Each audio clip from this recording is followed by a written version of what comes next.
قصه سلیم چه قصه ای هست که عبرت آمیز است برای همه زنهای روی دنیا. موردی گفتنش آمد، نگاه کنید که در کدام حالت سلیم با شوهر خود خانه‌داری میکند. کدام حالت بالای سلیم آمده بود؟ سلیم این مادر انس است. حضرت انس مادرش سلیم بودند. پدر انس وقتی از دنیا میگذرد، سلیم به شوهر میماند. یک زمان از سلیم سپری می شود از مادر انس و مادر انس شوهر می کند. شوهر دویومی او ابو طلحه می باشد. برادرها و خواهرایی که لاغر میخوان ویس بگیرم، همه بهترین سمیوان است که примерно 8 تا 12 کیلوگرم ویس میتونه. оригинальное производство اندونزیایی. برادرها و خواهرایی که از ویتیلیگو یعنی از سفید شوی پوست اذیت میکشید، بهترین راه حل را شرکت شفافرما به شما پیشنهاد میکند. مرحمت به شما ماز پیگمنتو و تابلت پیگمنتو رو توصیه میده شرکت شفافرما که در مدت کوتاه‌ترین شما میتوانید پیگمنت خود را یعنی سفید شوی پوست خود را برطرف کنید. برادرها و خواهرایی که در همین مشکلی دچارند میتوانند مراجعه کنند و کسل خود را تبابت کنند. برادرها این میدونید چیه؟ یا پوچکی ای فیرم عربیس میاد میگن. این میتونه سنگ نمک گرده های شما را بریزونه و همچنین وسپلینش بگیره. برادرایی که پریستو میخوان گردهاشو میتواند که تبابتش کنه. السلام علیکم دوستان عزیز. آیا شما برای گذشتن از سرحد دشواری میکشید؟ مهلت حجتهایتان به آخر رسیده است؟ پس من برای شما خدمت رسانی شرکت نور محمد را پیشنهاد میکنم. با ماشین های نو و زمانوی، با باوری و اعتماد کامل توسط رانندگان مرد و زن شما را از منزل استقامتیتان تا خط سرحد برده برای عبور مرز مساعدت می نمایند. یادآور می شویم که اگر شما از نام شبکه حاجی میرزا مراجعت نمایید، برایتان تخفیف ارائه کرده می شود. رقم ها برای تماس جمع 7 926 319 59 61. شوهر دویومی او ابو طلحه می باشد. ابو طلحه بسیار آدم خدا ترس بودند، بسیار آدم خدا جوی بودند و باغ کلان هم داشتند. میگوید وقتی که ابو طلحه را گرفت، بعد 1 سال گذشتن سلیم باز صاحب یک فرزند شدند از این شوهر دویم که این فرزند را نامش را گذاشتند عمیر نام گذاشتند. عمیر میگوید روز به روز دسترویک میشد، کلان میشد. چی در نزد پدر و مادرش عزیز بود، بسیار پدر و مادر دوستشان میداشتند. حتی پیغمبر خدا میگد گاه می آمد همین عمیر را میگد، همین فرزند ابو طلحه را نوازش میکرد، با او بازی میکرد، او را مذاق میکرد. باری میگد همین عمیر بیمار شد، بیماری تب. ابو طلحه میگوید روزا روزدار بود، بیگاهی به خانه می آمد و میپرسید که عمر چگونه هست، از حال او میگه خبر میگرفت. گاه روز میگه تبش بلند میشد، گاه روز تب عمر پس میشد. خاصه از بین هفته گذشت یا 2 هفته گذشت، یک روز میگه همین ابو طلحه از پی صحرا شدن، از پی کار شدن که فرزندشون عمر تبش بلند شد. تب بلند شد و مادرش سلیم اطراف فرزندش میدوید، دوایی میکرد، دوستداری میکرد، آب خنک می آورد. لیکن قضای الهی بوده است، عمر از دنیا میگذرد. میگه قسمی بیگاه بود، آمد ابو طلحه بود. در حال میگه این سلیم این فرزند خود عمیر را میگه غسل داد، تازه کرد و در کفن میگه گرفت، و برد در خانه دیگر. برادرای عزیزی که قرآن خوندن نمیتونی با زبان عربی، اینا با ترجمه کلیکی و همچنین با حرفای کلیکی طرز خوندن قرآن. بسم الله الرحمن الرحیم. به نام خداوند بخشنده مهربان. هم زبان عربی قدی نویسه، هم با زبان کلیکی طرز خوندنش هم ترجمه شده. این اعطیناک الکوثر فصل لربک وانحر. این یکم آیت. با درستی که ما تو را کوثر عطا کردیم. اعطیناک الکوثر. هر یک آیاتی که میخونه ترجمهش هست، هم با زبان عربی نویسه، هم با زبان کریلیکی نویسه، هم ترجمهش با زبان تاجیکی است. رفته در خانه ای که دائم طعام میخوردن نشستند و ام سلیم میگوید طعام آوردم، روزه را کشادند. شب میگوید در پهلوی این ابو طلحه خواب کردم و حتی با ابو طلحه خانه‌داری کردم. کی میتواند؟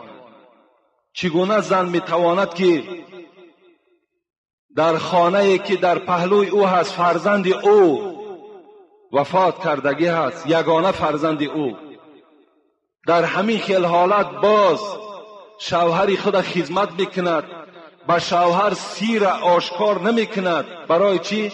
تا که ابو طلحه روزدار است. اگر من گویم که وی وفات کرده است، این الک غمگین میشود، یعنی اشتهای او میگردد، طعام نمیخورد و ضعف و بی‌قوتی ابو طلحه را فرا میگیرد. گفته چی یک نیتهای نیکی در مینه سری ام سلیم دور میگشت. همون شب خانه‌داری کردند. میگد قسم سحر شد. زنهای اون زمان عادت داشتند که پیش از شوهر میخیزند و آب طهارت برای شوهر آماده میکردند. امروز کم است آن زنهایی که برای شوهر آب طهارت گیرند، کم است. شوهر میخیزد، خود میرود طهارت میکند، تا حال زن خواب است. بعض زنهای دیگر حتی که اگر آمده جماعتی بامداد میخوانیم میریم، تا حال برزگاه خواب است، بیدار نیست.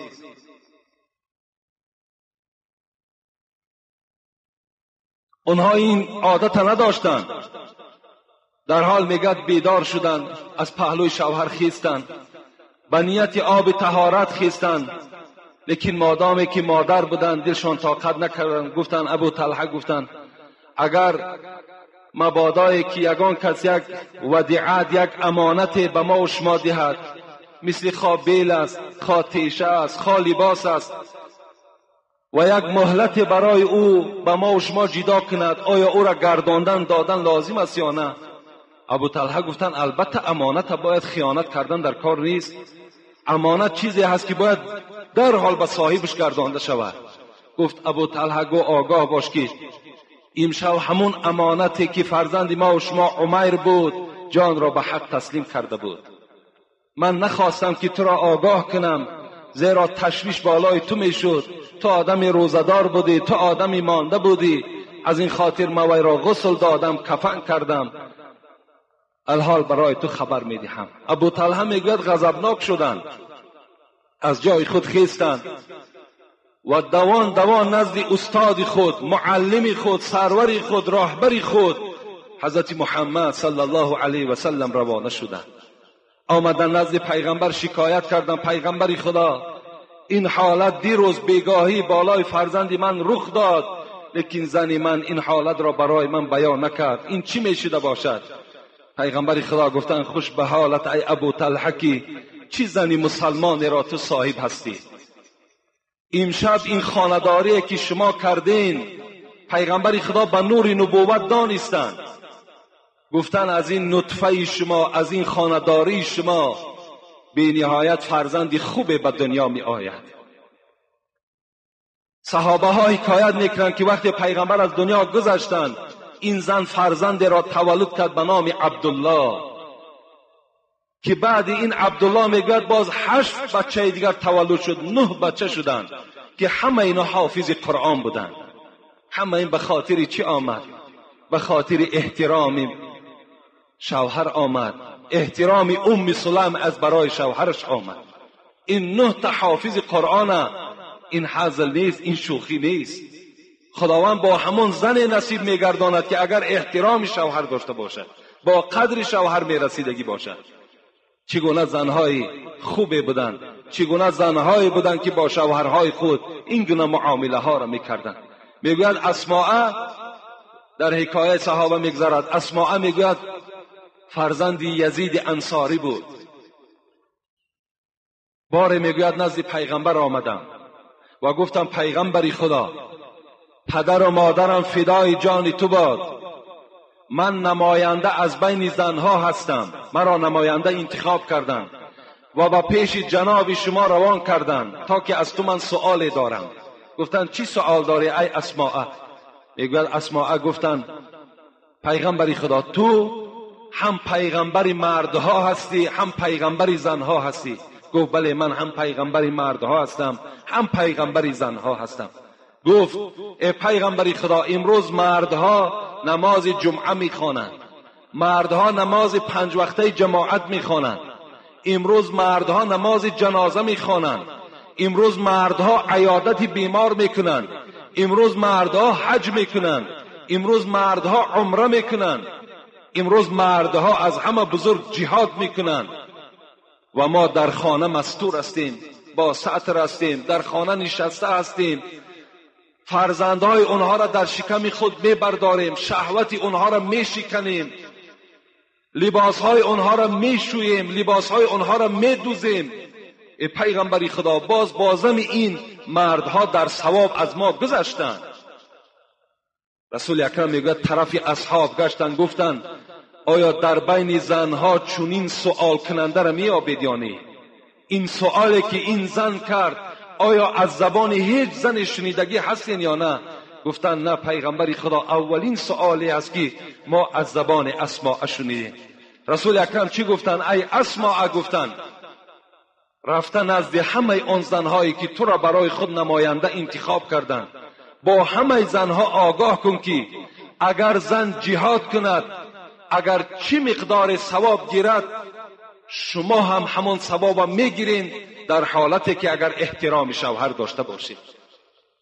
5 وقت نمازی که شوهرها میخوانند و آنها هر روز 135 ثواب از خود میکنند، شما هم همون ثواب در خانه میگیرین اگر احترام شوهر داشته باشید.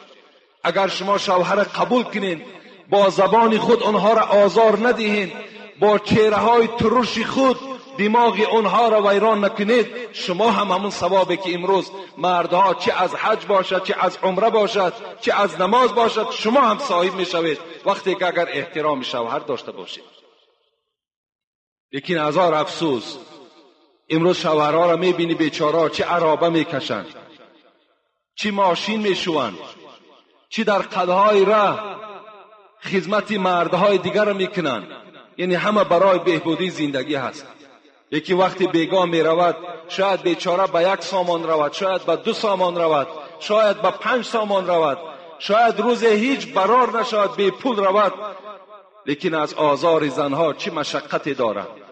برابر قبول شدن حالان که خوش آمدی، مرحمت، چیکار کنیم ای شوهر، خسته نشو، انشاءالله این مشکلات ها دور می شود. این گپ های نیک ماندگی چه عذاب های با زبان نسبت شوهرها می دهند. روز میگوید پیغمبر خدا عایشه را فریاد کردند، عایشه نزد من بیا، و گفتند ایما امرأة کلفت زوجها فی نفقتها ما لا یطیقه لم تنلها رحمت ربی وليس لها شفاعت یوم القیامت. ای عایشه گفتند آگاه باش، کدام زنی که اگر با زبان خود شوهر خود آزار میدهد یا از شوهر خود آن مقدار مال طلب میکند که ما لا یطیقو، شوهر طاقت او را ندارد و این زن طلب کرده ایستاده است، لم تنلها رحمت ربی، یقین داند که رحمت خدا بالای این زن نمیبارد، ولیس لها شفاعت یوم القیامت، و این زنی که شوهر خدا آزار میدهد، این از شفاعت من روز قیامت محروم است. این زنها امروز وجود دارند. امروز چی دعوت‌های از مردها میکنند، چی تشکیل‌های طلب میکنند که مردها طاقت او را ندارند، چی گناههای از شوهرها طلب میکنن، چی راه معصیت طلب میکنن که همین کار انجام میدی، همین معرکه را میکنی، فلانی را در خانه من حاضر میکنی، حالان که این گناه است. شوهری هست که خدا ترس از میگوید من حاضر نمیکنم، لیکن شوهر او را زن پیوسته آزار میدهد، چی به زبان باشد و چی به دست باشد. وای به حالش که البته اونها وارد جنت نمیشن. این دنیا یک دنیایی است که بی نهایت قلیل است، بی نهایت کم است. زود است که این شوهر و این زن در پیشگاه خداوند راست میشوند.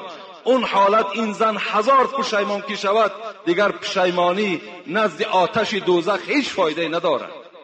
پشیمانی این دنیا را فایده دارد، احترام در این دنیا فایده دارد. اون دنیا دیگر پشیمانی و احترام دیگر هیچ معنی ندارد. حتی بین رسول اکرم میگوید لا تؤذی امرأة زوجها فی الدنیا الا قالت لها زوجته من الحور العین. وقتی میگوید در دنیا مردک زیر تحقیر زن قرار دارد، یعنی پیوسته شوهر آزار میدهد، پیوسته سخن شوهر قبول نمیکند، با شوهر دائم با زبان درشت خود معامله میکند. رسول اکرم چی گفتند؟ گفتند که این مردها در جنت زنها دارند به نام حور العین. همان حور العین، همان حورهای جنتی وقتی این معامله بدی زنها را که در دنیا نسبت شوهرها که میدیدند چی میگفتند؟ به زن چی میگفتند؟ قاتلک الله. این چی یک سخنی سخت از جانب حورهای جنتی نسبت زنهای دنیوی است. قاتلک الله فانما هو عندك الدخیل یوشک ای یفارقک الینا. میگفت است که ای زن دنیایی، اینقدر شوهر آزار میدهی، اینقدر شوهر خوب قبول نمیکنی، قاتلک الله، خدا تو را قتل کند، خدا تو را هلاک کند. فانما هو عندك الدخیل، یقین بدان ای زن دنیایی که این شوهر در نزد تو موقت است، این در نزد تو مهمان است. یوشک ای یفارقک الینا، زود است که تو را ترک میکند ای زن دلازار و نزد ما میآید. این حورهای جنتی نسبت همون زنهایی که در دنیا معامله دارند انا این گونه معامله میکرده. لکن چگونه ای که سر آغاز صحبت ما و شما در باب دعوت کردن زن به سوی جایگاه خواب بود و زنها اگر قبول کنند از حدیث هایی که به شما بیان کردم انشاءالله اونها برخوردار میشوند، اگر قبول هم که نکنند آن وعیدهایی که خواندم چی میشوند؟ سزاوار میشوند. لکن باز به شما خاطر رسان میکنم که جوانای عزیز، من باور کنین از این خدشه ها و از این مراجعت های زنها به خلاصه آمدم که به شما همه خبر میدهم، چگونه که در جمعه پیشین به شما خبر دادم که خانه‌داری ها را باید که با طریق برنامه های تلویزیونی نکنین. خانه‌داری هاتون مثل خانه‌داری های غربی ها نکنین، اینا حرام هستند.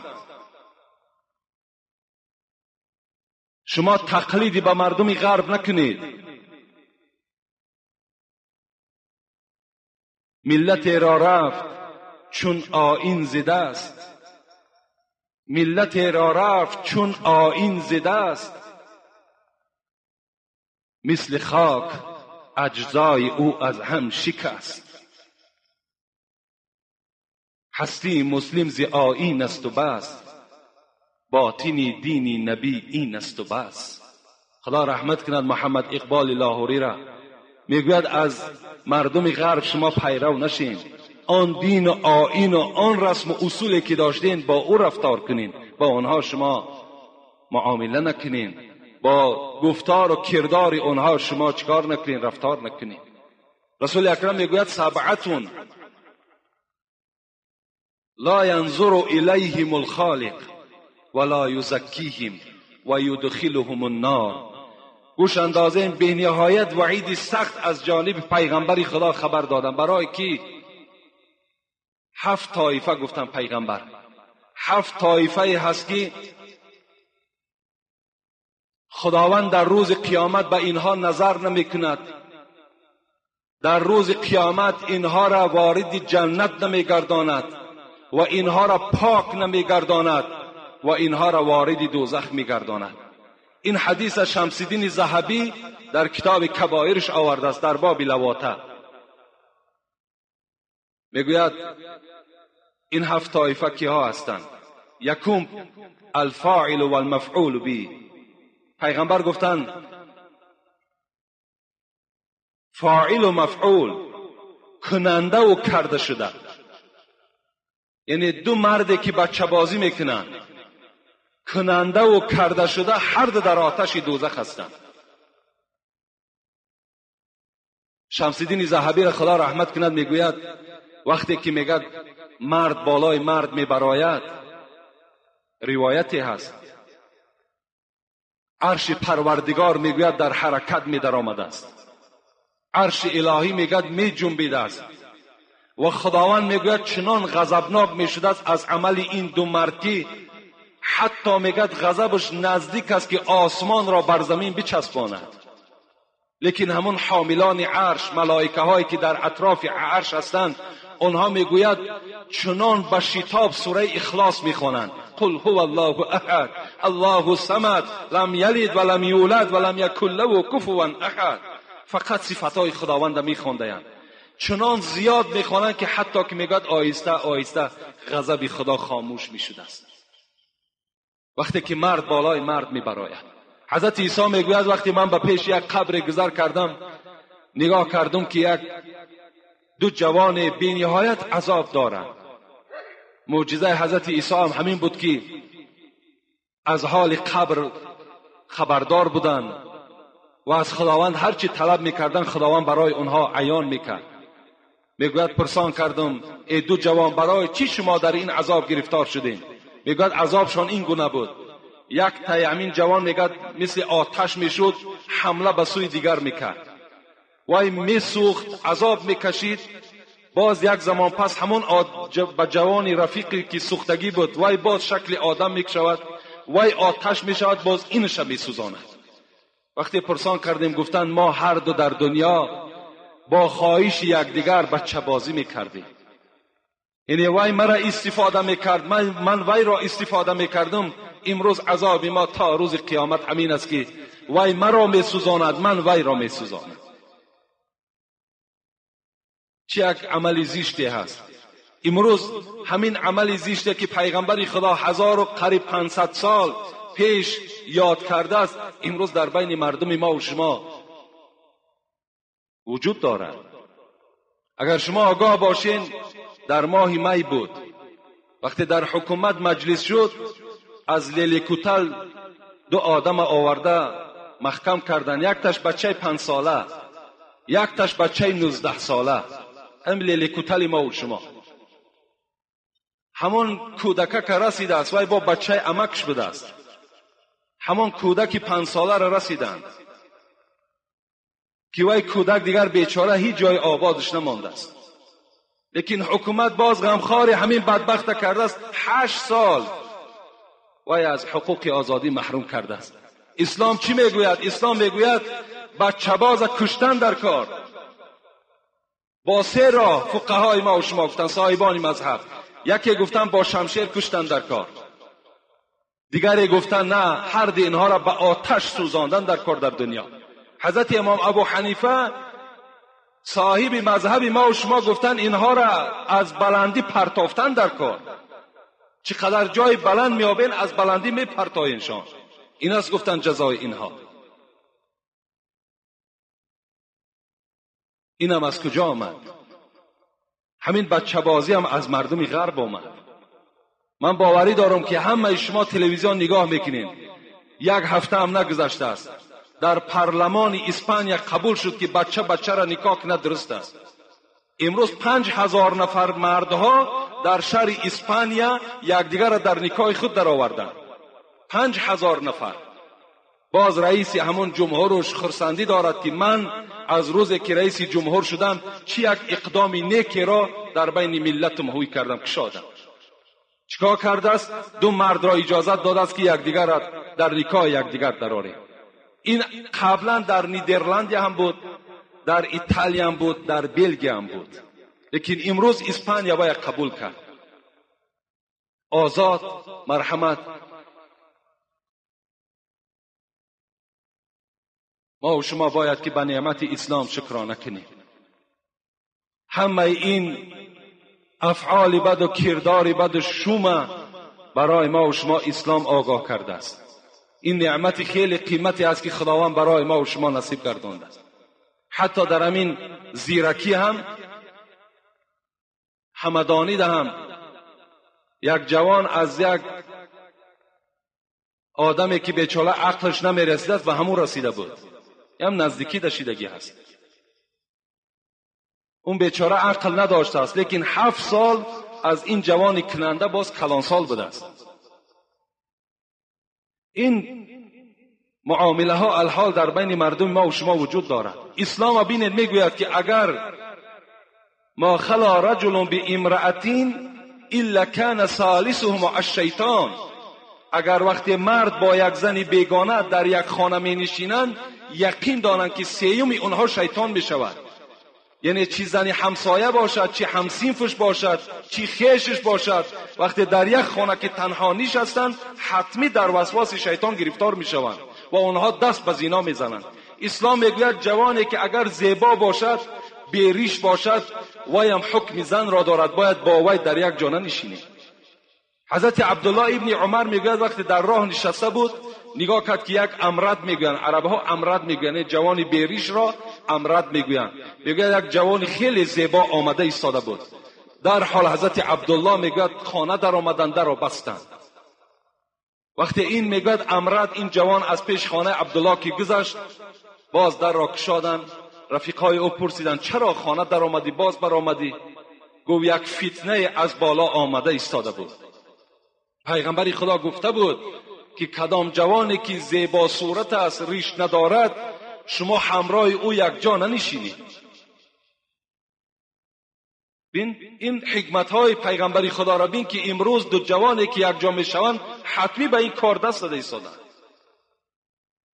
خدا رحمت کند حضرت امام احمد حنبل میگوید یک جوانی را درس میدادند، وقتی که یک بار آمد، دویم بار آمد، گفت که دیگر نزد من نیا. گفت نزد من، گفت برای تو جایز نیست دست گرفتن. وقتی آمدی یگان محرم خود بیار، یا برادرت باشد یا پدرت باشد، همراه خود بیار.